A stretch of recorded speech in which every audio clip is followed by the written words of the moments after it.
So there's shrimp. That's an Amano shrimp. I was looking at the tank,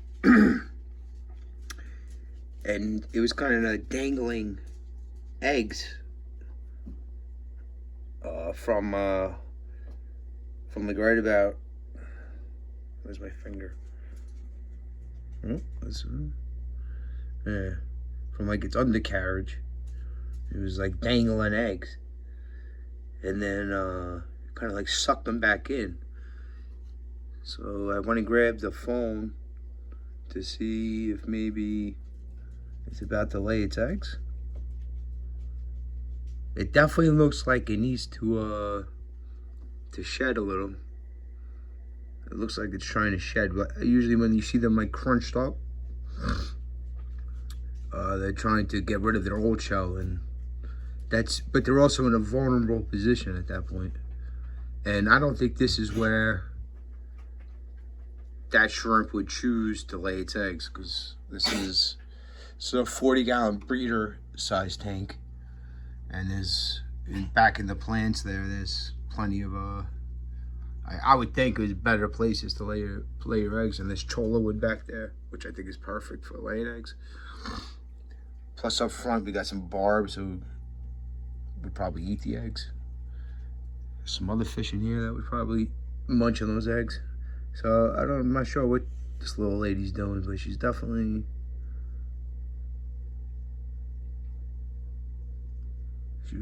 just doing something with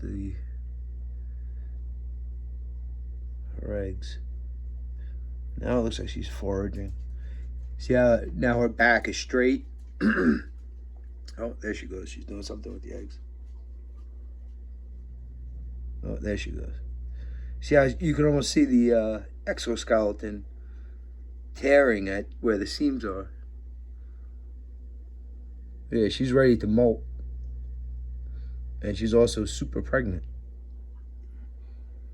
Now, Amano shrimp, what they say is they need salt in the water for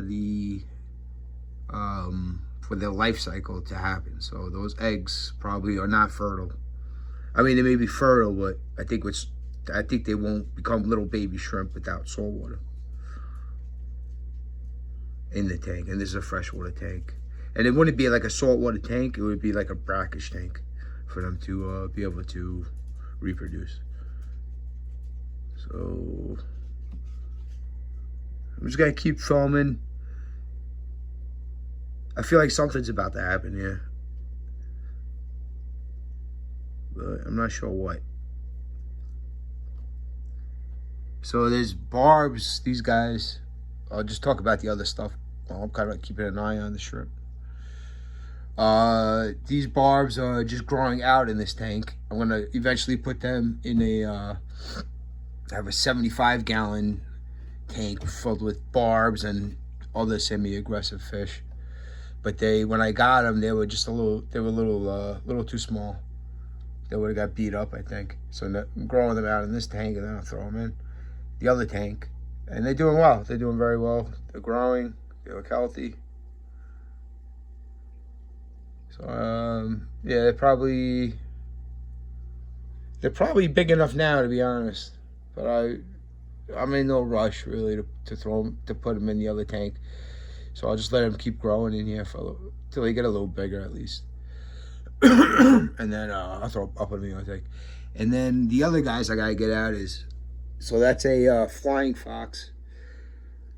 There's 4 left in here, and they're way too aggressive towards each other with 4 of them in this 40-gallon. So they're also going to go into the 75-gallon semi-aggressive tank, but they're super hard to catch. So this is a planted tank. There's plenty of spots for them to hide. As soon as I put the net in, they just run into the back there, and it's nearly impossible to get them out without destroying the tank. Let's take a look at the shrimp, see what she's doing.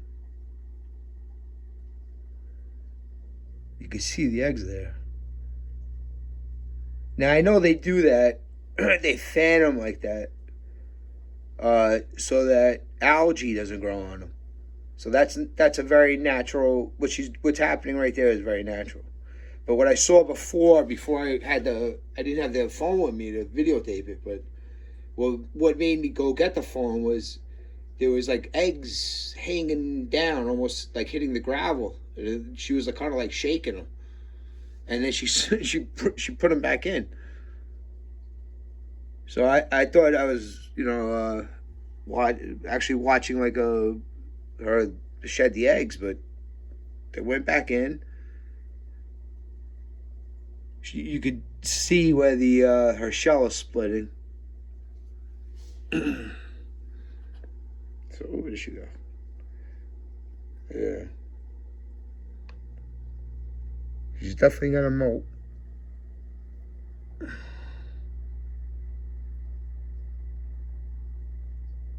But I don't know. I think that's pretty cool. That's kind of like, to me, that's like one of the best things about having a fish tank is watching stuff like that. You know, it's kind of unexpected. It's nature happening right in front of you. A bunch of nearite snails over here congregating. About 5 of them. I don't remember putting that many neorites in there, but I guess they did. There's another Amano shrimp. That guy was, I remember I think it was like 5 or 6 of them.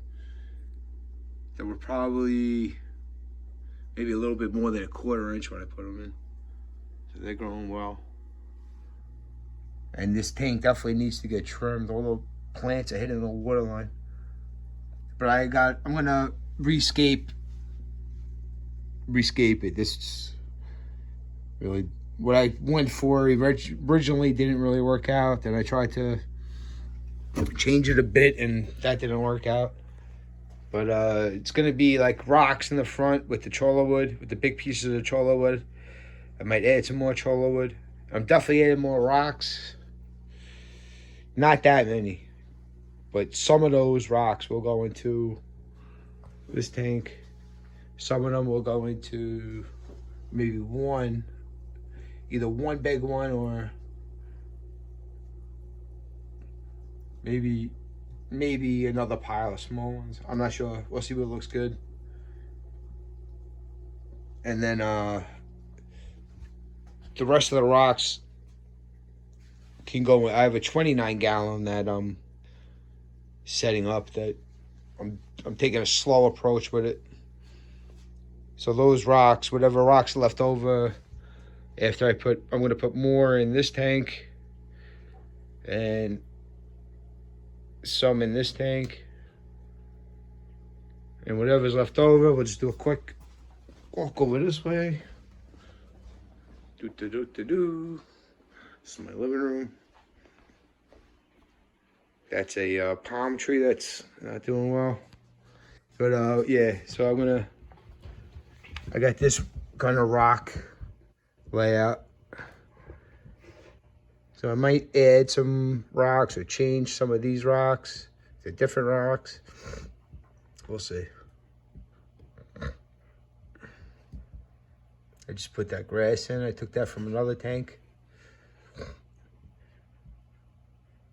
So this tank there's no fish or nothing. There's nothing living in here. But just setting it up. I'm just gonna keep this one nice and simple. It's just gonna be more of this grass. That's actually a type of Vallisneris, I believe. And I might put some, once I get this rock, the big rock's not gonna move, but maybe these little rocks I'll move around or add some or delete some or whatever. And then I think I'm gonna plant Monte Carlo in between and have kind of like a Monte Carlo bush in the rock pile. And I'm not even sure what to put in here yet. I'm not exactly sure what I want to do as far as like the livestock. We'll see. All right, anyway. Actually, you know what? Let's take a look at this one. That's the 75-gallon tank with the barbs. that those other barbs are gonna go into. It's getting a little crowded. It's getting a little crowded, but I also have a bunch of plants growing at the top of it. I'm gonna be adding some more. They do a good job removing, you know, all the waste. I also have, and as far as filtration on this tank, it's a this is a 75-gallon tank, and I have an Oase 850 behind this bookshelf. I mean, not bookshelf, whatever it is. There's an Oase going. This tank's been set up for probably 3 or 4 years, so that with all the same substrate, all the same hardscape. Most of the actually that's not true. I've had some issues with the plants I started out with, so these are all crypts. But this is probably like the third or fourth attempt at planting it to make it look good. But crypts are working. Sticking with the crypts. Nice and easy. They're slow growers. Not very demanding. And yeah, the plants at the top are doing good. This is actually that guy is a cherry tomato plant. It's not doing great, to be honest. This is that's a Brussels sprout plant, which these big leaves are the ones it came with that grew, in a little pot. These leaves are the ones that grew since I put it in the water. So that's a good sign that it's going to be healthy. This is a strawberry plant that I was going to put in the tank, and it actually has a strawberry. I was going to put in the tank, but I put this strawberry in this tank, and it had way more leaves, and I had to cut most of them off because they were turning brown. So this is the 75-gallon that those other bulbs are going to go into. Let's take a walk back over here. Doesn't take long to get from one side of my house to the other because it's tiny. Let's take a look at this shrimp.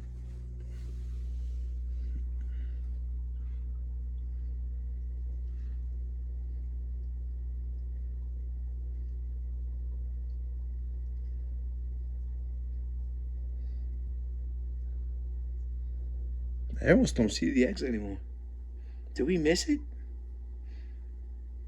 Oh. Did she just lay her all eggs? Nah, they're in there. I think she just took a shit though. Oh, I had the camera down. She just took a big shit.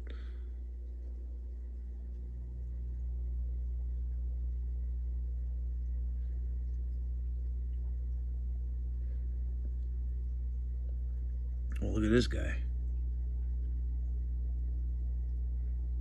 So that's a good sign if the shrimp are molting, because that means they're growing. So you're doing something right, and it's actually a very good sign. I think they need like certain amounts of stuff in the water for them to molt correctly. So if it's happening successfully, it's probably a good environment for the shrimps. Alright, so that's enough for this video. I've been rambling on. Let's take a look at some of these snails.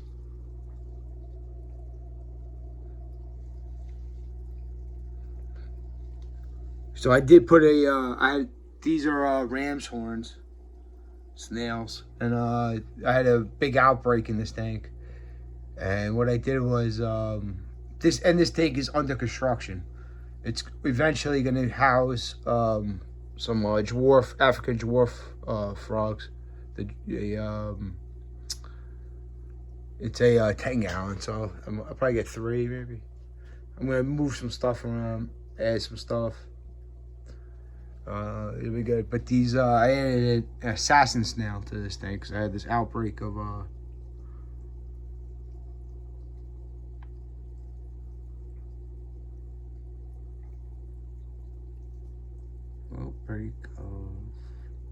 ram's horn snails.